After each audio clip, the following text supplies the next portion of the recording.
is going on? Welcome to Ruu S Room, where we get into the nitty-gritty of who the artists and creatives in the Australian scene are. I am Ruu, aka the Culture Black Kid, and today we have Devaura.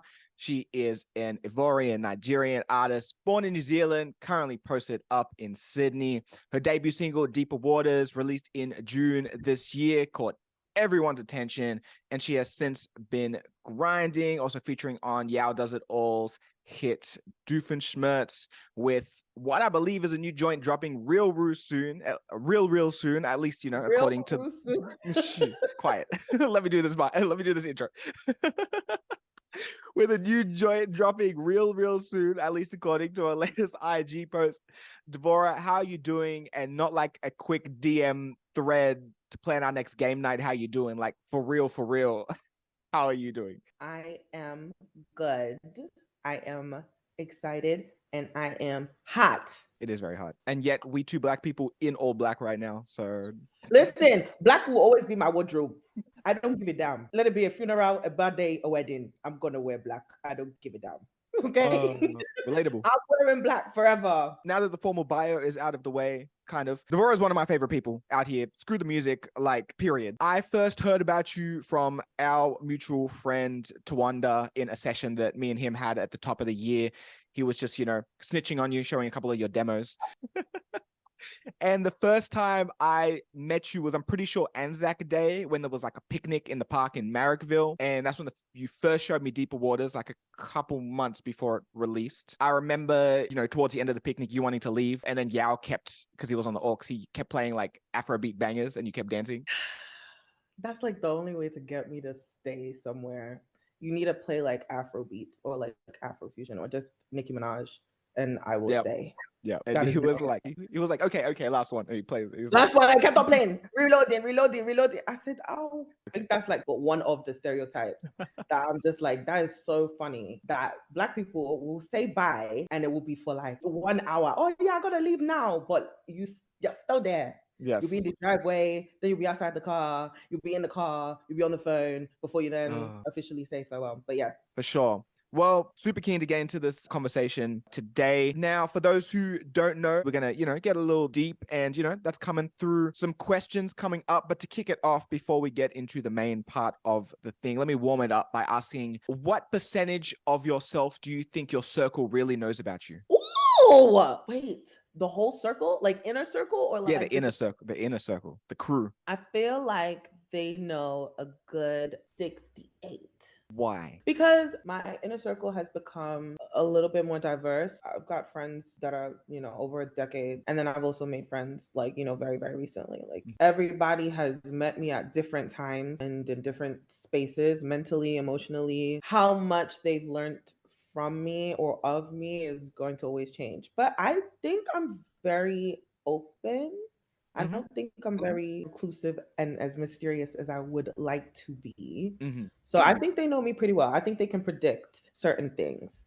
How much of that percentage, so that 68%, do you think you have shared in your music so far? Now, obviously, you only got one song out so far, but so we can count also the vault. Oh, you know what? That's crazy because I think music wise, I would say like 89. Of that 68%. Oh, as in of what my friends know? Oh, okay. Well, you know, if Or so just you in think you've general? gotten out 89% of just you, like of that initial 100%, you've put on pen, it's been written as lyrics or recorded in some sort of top line or Yes. actually, wow. Okay, Yeah. interesting. Because I think even when I'm writing, I'm always drawing on stories that I've personally lived or have witnessed firsthand. Even the funny ones, even, you know, the crazy ones, but like especially the more like solemn ones. So I'm always drawing on that. I know what every reference is about. I know who I'm talking about. I know who I'm laughing about. I know who I'm upset about or whatever, or what situation I'm upset about. So yeah, I think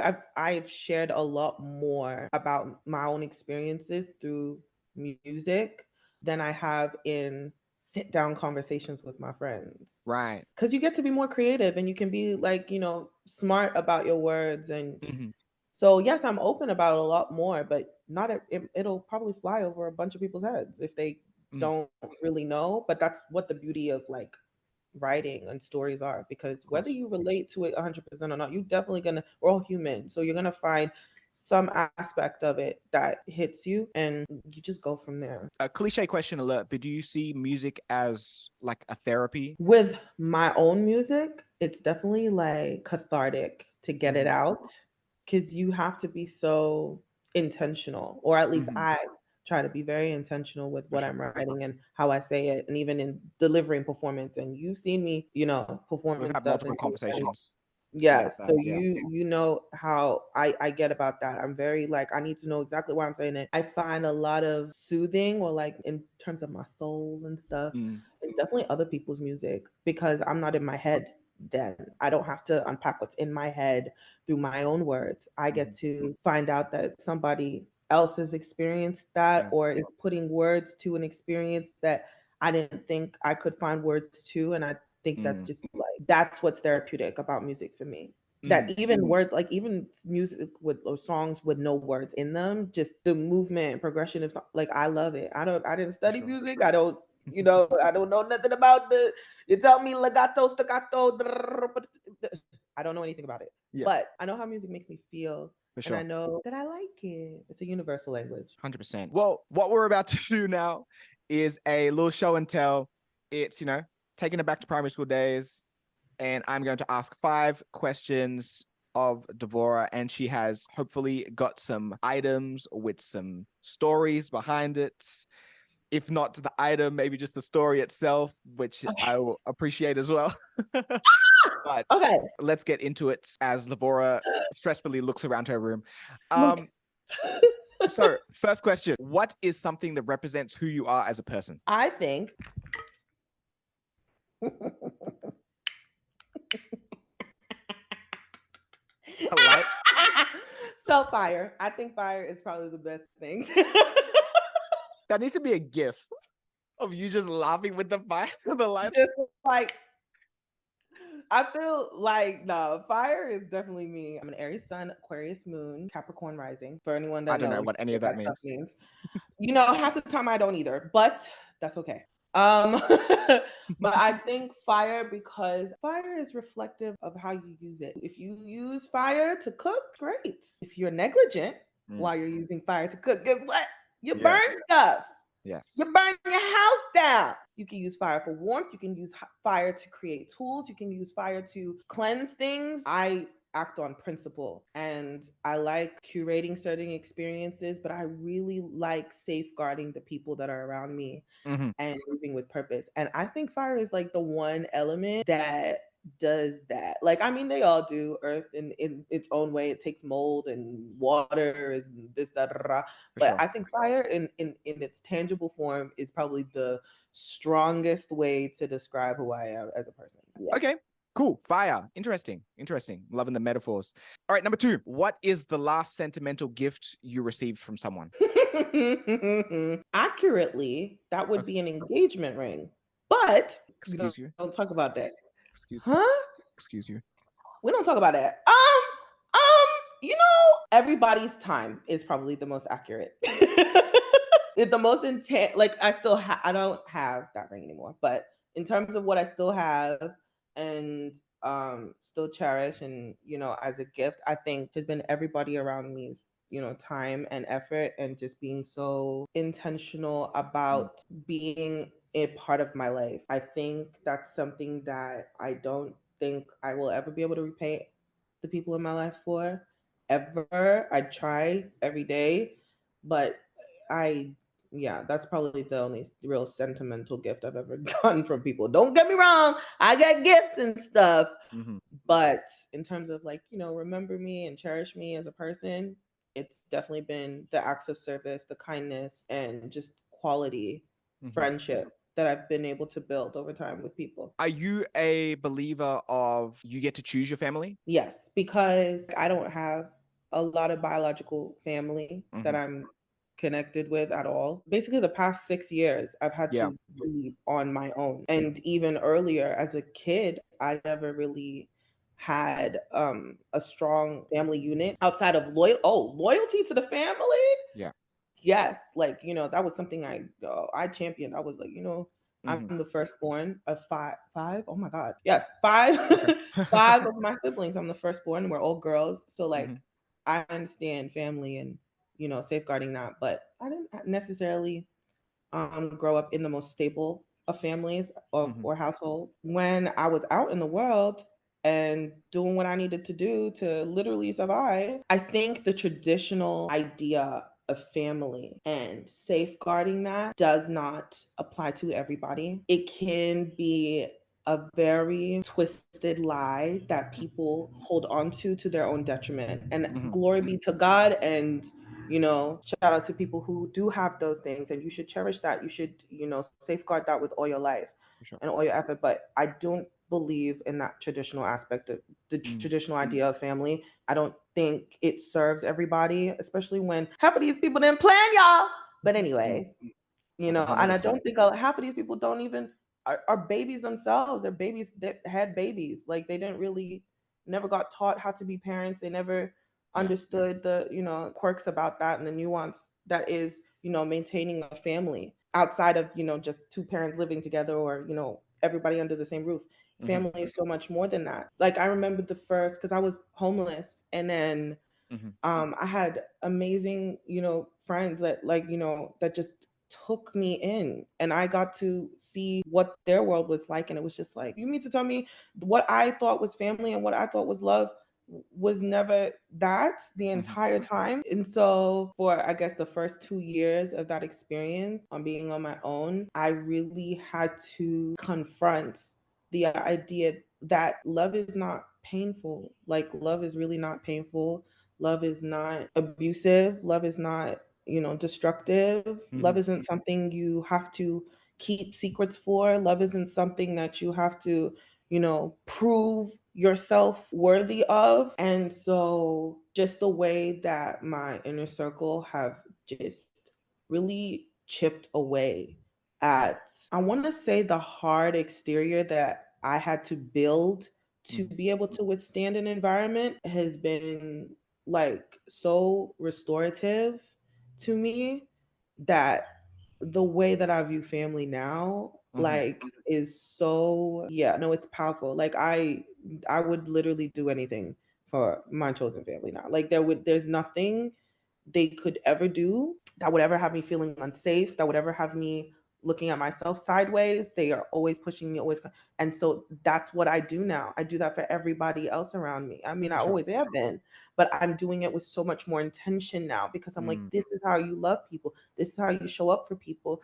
And not everybody has that. Mm-hmm. So yes, I'm a big believer in you choose the family, even if that happens to be blood, because like my sister is the one of my closest friends, like literally my best friend, or just not a relative at all. Mm-hmm. Like family is who keeps you safe, who keeps you sane. It's who you run to. It's who you pray for. It's who you pray with. And so yeah, I love my family, child. For sure. All right. Question 3. What is the first most important piece of equipment you have ever bought or received? My laptop that I'm literally using right now, even That though you're looking at right the now. goddamn quality is horrible with the camera and stuff. This was my gift to myself. Mm. First, no, second year of uni. Oh, And nice. so I got it and I did what I needed to do, What is the and it's laptop? been rocking with me. It's a MacBook Air Mm-hmm. 2018, 2019. It's not 2020 because I was in COVID. Yeah, it was a 2019. It 2019. was on my birthday. Yes, Oh, it was a 2019. and you said you got it for uni. What did you study? Psychology and social sciences with a double major in sociology and child development. Nice. And how do you feel Double like you're major in using child that development. now, if you are? Every single day with work, my actual 9 to 5, because not everybody. Yeah. No. uh, Yeah.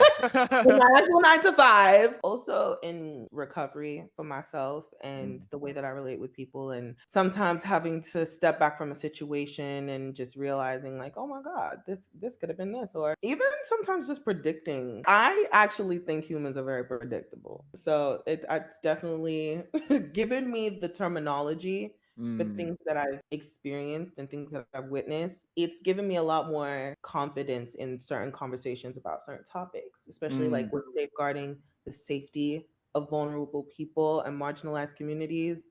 Mm. Yeah, yeah. I like it's one thing to be like, I feel very uncomfortable and I feel like I don't know what I'm feeling and I don't know, it just, and then realizing, oh, hey, it's homophobia. It's, colorism. Yep, It's yep. racism. It's, you are born in a certain socioeconomic status and you were a part of immigration and this, that, and the third, and understanding how suburbs in Australia work. Do you feel like it has also come in handy now that you're, becoming more present in this scene and, sniffing out who is like, all right, they actually seem genuine to, collab with or work with as a artist, producer, engineer, or who's just being like, yeah, no, you're full of it.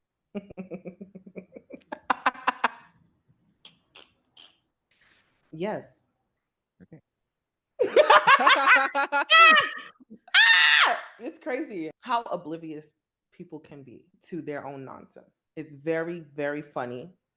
It's actually concerning. You don't know this is how you act? Do you know that you come across like a pea brain? A sick part of me feels like they do. And I think they're calling everybody's bluff. And I think that's why I remove myself from certain situations. And I mind my business and I stay my ass at home because I speak and I don't have a lot to lose. So I'll say what I need to say.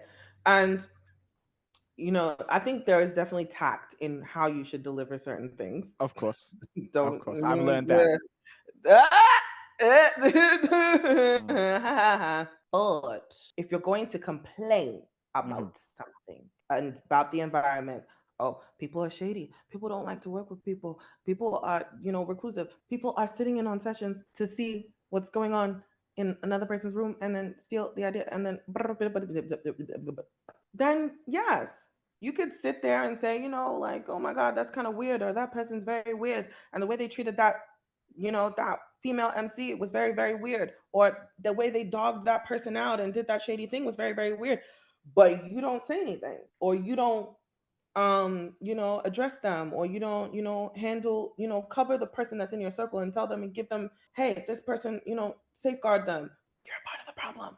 A bigger part of the problem, actually, because the assholes know who they are and know how they were going to move. The assholes have been very loud about how they were moving. It's you. Okay. Yes. PSA. Number 4. What is an object from or that represents one of your favorite gigs or sessions? It's in the wash, but it's the Good Citizen merch. I'm quite literally always in it. It's mad comfortable. And yeah, I'm always wearing it. I'm always wearing it in a session. I'm always like, it's always on somewhere. It's like 7 out of 10 sessions, I'm probably wearing it. But yeah, probably bad. Yeah, no, I want to cop one of those. They look fire. I am curious, how did the link up with Yaw and Tawanda come about? Oh my God. Okay. This was just like, early days coming out of lockdown, and Majida, shout out to Majida, because she hit me up. Literally, she hit me up and she was like, you got to come to the show. And I'm opening for this artist and this, and it's going to be fun. And you're going to be able to go outside and you need to go outside, this, that, and the third. And I was like, I'm going to support my girl. Let me go. And I went to the show. I saw her open. She did amazing. She's in her pen, her ability to tell stories, her poetry, delicious, amazing. But anyway, so I'm having a great time. And then I'm like, okay, like let's just stick around and I'm just, sip on my mocktail drink. And then y'all's show starts. I got hype. I got mad hype because the way I left that show, the way I felt in that show was that I did not know that live music in Australia or Sydney was the way that it was. Like I didn't know that it could be that way, is what I should say. I didn't know it could be that way. I didn't know that it would feel so like jovial and like magnetic, because that's what it was. And I was just like, usually when I want to see a live performance that gets me up, I have to go, online and watch, whatever. But it's like that changed my life, like literally changed my life in terms of like, like you don't have to do live music in, a very neat cookie cutter way. You didn't have to do it in that way. And it was just so beautiful. The live aspects of it, there was like live horns, the DJs. Tawanda was the MC, but they also did their track together test drive. I was like you don't understand. Like I was in that set, like watching the whole show. Like it was nonstop. The energy was high the whole time, and I've never ever been to a show that had given me that experience ever. And so I gave due diligence, and I told them how I felt, and I said that was dope, and I didn't think nothing of it. I minded my business, and I went on home, and I fell asleep, and I snored. I didn't care. And then I went to Radar, which is like Radar Sounds. It's like the event with like Amapiano, Afrobeat, and Tawanda was at the door, and he was just like, "Oh." I don't know if he clocked it was me, but I literally was like, "Oh, it's you!" And he was like, "How the hell? How do you remember me?" And I told him like, "I was at the show and I told you." Blah, blah, blah. And I guess from there we just started, I guess, like this friendship. They kind of took me under their wing. They really would invite me to their sessions, and I would just sit there, and I didn't think I worked on a single song really. I just sat there and took notes. Like I literally have a note. Oh, that should have been one of my items. But I'm curious. Hold on. I want to see if. Hold on. Let me see where I got it, chat, because I know I have it somewhere. Oh my God. Okay, there's two. This is the one that's least empty. But oh my God! No! Wait, where's the other one? Is it here? Okay. Yes, I have them. Okay. 1, 2, and 3. So this one's the least empty one. This was where I wrote my little things when I was sitting in their session and writing notes and okay, so this is how this is how you can attack a track. This is how you can, write a verse, and this is how you can, your cadence and this and the third. And oh shit. The first song that I ever This is the first song I ever worked on, actually. That is so wild. Okay. This is the first song I ever worked on, like to a track anyway. That wasn't like in my head. It was somebody else had asked me to be like a feature on something. Yeah. And had actually given me the track, like, go and practice on, I know you want to start doing music and whatever, or just, get comfortable writing and expressing yourself. And that's what I did. But anyway, that's not the point. They really took me under their wing. They're really both like my mentors. Anything that I know is because of them. Yeah. In terms of wanting to work hard, wanting to learn how to get things done, it's because of them. They really treated me like a little sister, and I will forever be grateful. But that's basically how the crew started. It didn't really it wasn't like a plan or anything. I guess they asked me to be around, and I stuck around, and now you're here. It is what it is. Yeah. 3 years later, here we are. Yeah, no, that makes sense. That makes sense. I got one more story regarding Yaw and T, just a quick one, and it's because you brought up Test Drive, because it's so funny. It makes me so I love mad. that song. I love that back and forth. It's a great song. It's such a great song. But in this moment, I was so upset. I did the second birthday for Swanky. The way I constructed my set was like super chill. Like there was no hype songs on it at all. Cause I was like, okay, the setting, it's like outdoors, it's nighttime. Big mistake. I do my set and I'm like, okay, cool. I'm on the thing. And then Yaw and T just rock up just halfway through the gig, pretty much like slide the instrumental to Test Drive to whoever was DJing. And then they just start performing.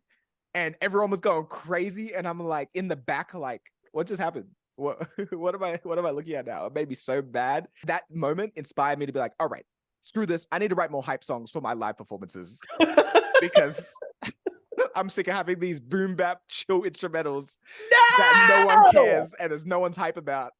So that's crazy. The way that Tawanda and Yaw could steal a show is like, what the fuck? It's disgusting. So I hate them so much. Every time I'm like, so it's like, not like, yeah, like you gotta go in. And that's why I feel the way that I feel about music and like live performances. I have a lot of other influences for sure. But in terms of like tangible people that are in my life, they really, really, really highlighted the importance of knowing what the hell you want to do in a show or in a performance, period. Because sometimes I'll attend something and I the music is great, and then I'm just Yeah. Yeah. you don't care. You 1 clearly minute don't in, care. and you're like, oh, okay. Yeah, I get this. Like, I guess it's so lackluster. It's so Mm, boring. It's so yeah. like, okay, you can rap, you can sing. That's great. I would hope so. Yeah. If you call yourself an artist, I would hope so. I would hope you can do those things.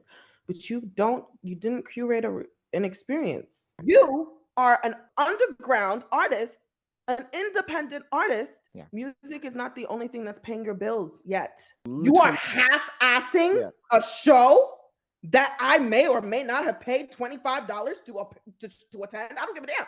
I don't give a damn if it was $25, $100,000, or $5, or half a pickle. Give me a show. Give me something to walk away from. I don't care if it's not my type of music. It doesn't even need to be my type of Yeah. scene. If I now get the opportunity to see the person or experience the vision, the person who has made a track that I'm now introduced to, and you give me half-ass, I'm not going to give a damn. I'm going to think that was a nice busking session that you got paid for in advance. That's what I'm going to think. Thank you for the live YouTube cover. I don't care. And that's not to be like cocky or whatever. It's not about, No. thinking that I'm better than anything, or it's No. not about that. It's maybe because I'm in an echo chamber. I've literally, for the most part, I've only really seen really great people. We could have a whole podcast episode on this topic. We got to move on. All right. But, yeah. Number 5. What is something that represents your dreams, aspirations within your field? I don't know. I kind of feel like limitless. I really, really, really, really want it to be limitless. Mm-hmm. That's what I want. I want it to be like an endless row of dominoes. Like, I just want 100 people, 10,000 people, whatever, 100,000 people, million, shoot for the stars, my best. Yeah. You hear things like, I want to change the world. And it's like, I want to change my world. Because that's how you get to change the world. You change your world. Who is your world? My world is my family and the people that, come across me or meet me in person, or maybe come across my song or come across whatever, or you impact people. Funny enough, I started working on Deeper Waters initially, by the way, which is with Jameson. Jameson is another person. He really took a shot with me. Like, he really, really, like, you don't have any music out, this, done, the third, but you want to work? Okay. Like, I showed him what I had, and he was like, yeah, let's see what we got here. Shout out to him. And Lawrence. Oh my God. Yeah. Shout out to Lawrence. He's literally like my sonic compass. But what was I saying? I feel like you're going to go about anything that is going to affect a number of people that is, like, beyond yourself. You should be very, like I said, very intentional about it. So whether or not it starts and stops in 10, 20, 30 years, whatever, you're going to leave a mark. And when I started doing Deeper Waters, I was like, oh, I'm just going to do like a little mini EP, and then I'm just going to be done, and I don't really care. And then I'm just going to go about my life, and I'm just going to do what I need to do. But the whole journey of it has become like, oh my God, like, I really am invested in stories, like stories being told and stories being shared, music that makes you feel something. And that doesn't even have to be in the very, I don't know if esoteric is the right word, but very, like, philosophical and, oh my God, like my heart. And Yeah.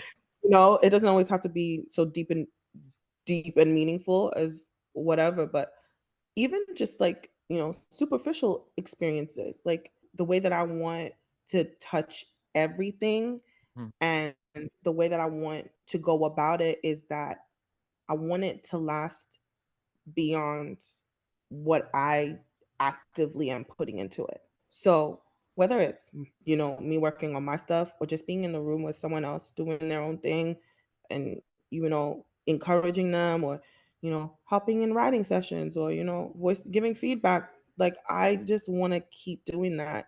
And I also have said before is that I think in the next 8 years, when it comes to Australia and, the music and entertainment, if you have been sitting on the sidelines and being like, why, no, when will it be me? You will wait forever. If you let the next 8 years fly by, I guarantee you it's probably going to get a little bit more clickier. It's It's probably going to get a lot more rules because we're in such a unique place. I think time wise and in terms of like what infrastructure has been built here, like homegrown infrastructure, that it's still malleable. Why wouldn't I, somebody who's new or whatever, not want to be as impactful as possible? So I just want to be limitless. Like because I don't know what I'm gonna want to do in 2 years from now. Why would I want to box myself in as a particular type of person or artist or whatever? That doesn't make any sense. I don't know. But yeah, that's how I want to feel. I don't know what would represent that. I don't know. Air, space, You said dominoes. dominoes, an endless stack of dominoes. Yeah. I don't know. Whatever. A Yeah, donut. it's again metaphorical. Why not? Couple more questions. What is a personal moment that stands out to you that has impacted your music in a certain way? I would say so. Oh, this is kind of dark. Okay, so trigger warning for everybody, but like, death. Or like, self-harm and stuff. But I had an attempt actually. I was in a really, really, really, really confused, chaotic, internally place. End of 2021. That whole year, really, from 2020 into 2021, which is COVID, everything. But like just off the back of a lot of the recovery from one not having any biological family, many or a lot of biological family outside of my siblings and stuff that I had contact with, and just being very, the relationships that I had at the time, my inner circle were great, but I think I was still at that point where I wasn't very open with everybody, because I was still unlearning the idea of I have to shoulder everything by myself. And so after my attempt, the recovery process was so taxing after, I'd gotten home from hospital and stuff. And it was just kind of like, I had to really like sit with myself. And I was like, okay, if you're going to be here, you have to be here. If you're going to go, you still want to go. Like, I think I swear I gave myself like an ultimatum. I was like, give this another 3 months. Really try to be intentional, not just about the things that you do, but who you are as a person. Because I've always been very intentional about what I do and how I attack things. But I wasn't very intentional with like, who did I want to be? What served me as an individual? I wasn't very clear on what that was, because I don't think I ever gave myself permission, nor did I think that I was in the environment that I could provide that for myself. Because I saw having certain opinions and being able to live certain experiences so freely or seemingly without consequence as a privilege that I just didn't get to have. And so, yeah, I had that conversation with myself. I was like, if you're gonna go, make sure you do it like a little bit more violently, or just go really give it your best shot.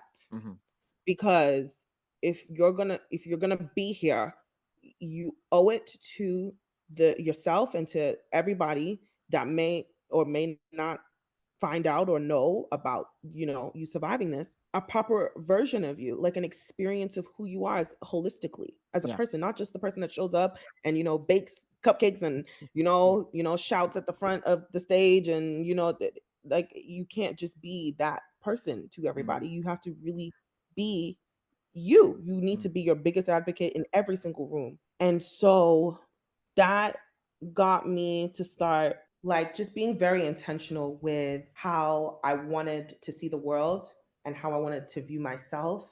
And so with writing and sharing those experiences and being able to reflect on it and being like, oh my God, yeah, I did feel this way, or I was a little lost. And yes, I don't think I've ever really been confident. I've been loud and boisterous and enthusiastic, but I don't think I've ever been confident. I think I'm actually very shy. I think I'm this and it forced me to learn myself. It forced me to learn the people around me. I think I've just been observing people. I think a lot of the anxiety that I had internalized, and a lot of the that really started to overwhelm me was like, oh my God, how can I show up for this person? And, who does this person think I am to them? And how do they show up in my life, and what do they do? How do you interact in certain spaces? How do you do this? And being able to learn and actively participate, oh my God, I think it forced me to put words to certain experiences. And I think that whenever you listen to a track from me, you're going to feel that. If you read the lyrics, not everything's going to be, hurt and grief and everything like that. Because Yeah. I've definitely lived that life, but I've also I've seen really funny things. I've seen really hilarious things. And there should be uh, duality to that, because that's just normal and that should be felt in what you're sharing with people. And so I would say that I think the recovery process of that attempt, yeah, like it really forced me to write my own Bible in a way. I'm actually very grateful for how that sequence of events has turned out for me, because not everybody comes out on the other side feeling like the way that I feel or can talk to themselves with that way. And I don't encourage anybody to talk to themselves in any particular way. You know, when you're going through that. But that was the voice that I needed to hear at the time. It just expanded my ability to like love life and appreciate life more, and to want to share that with other people. Like, I'm not stingy with the life that I choose to live now. Like, I'm not at all stingy with my time sometimes, but I'm not stingy with life as, as a concept. Like, I'm as an experience. I want everybody to be able to feel the things that I feel and come out on the other side, and have their own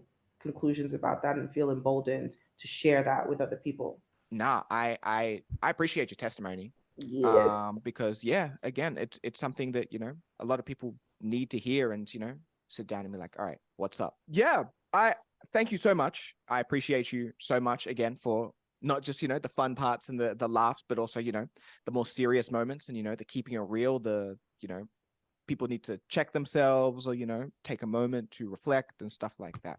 But yeah, what is happening in your life right now? What's coming up? Releases, other things. Oh, This is the red carpet. Boom. Oh my God, there was actually a lot. Okay. First would be ketamine. No, I didn't mean to say the name. But it's Rewind, okay. rewind. No. I can cut that. No, that's okay. That's fine. But yes, I have a really, really, really, really fun track coming up very, very, very, very, very, very soon-ish. I will not say who's on it just yet, because Okay. I don't know when this is going to come out. But the chemistry, delicious. The bars tickle me so much. It's a quotable song. I think, like, it's such a good track. It's good. I've literally had to like make Snapchat stories of myself talking to myself about the track. Like, can't tell anybody just yet. You gotta make sure that everything started first, and then you can tell people. But it's so good, and don't put any snippets out, except for this week. I decided to do that, but that's the point. It's a really good track. It's really fun. I'm performing. I'm opening for Awa on the 2nd of November, and it's gonna be at Wayward's Bar in Newtown, and it's going to be the most fun, iconic shake the room experience, and you should go. I think everybody should go. I think it'll be fun, and I think it's just good to support the scene. And half of y'all are always in Newtown anyway, so you might as well pop through. So I think it'll be fun. I'm nervous, but I'm really excited because there's gonna be some new songs, unreleased songs, that besides ketamine, that I'll be able to show. Yes, there's a couple more tracks that are coming out in the not so distant future. That I'm also actively working on. So it's really exciting. Thank you so much, Devaura. Where can the people find you at? Everywhere is Devaura.fm. Yes, Sweet. like DEVAURA.fm, or just Devaura, DEVAURA. Dope. Thank you so much. I, again, have been Ruu, aka the Culture Black Kid. This is Ruu's Room. Catch you next time. Peace. Bye.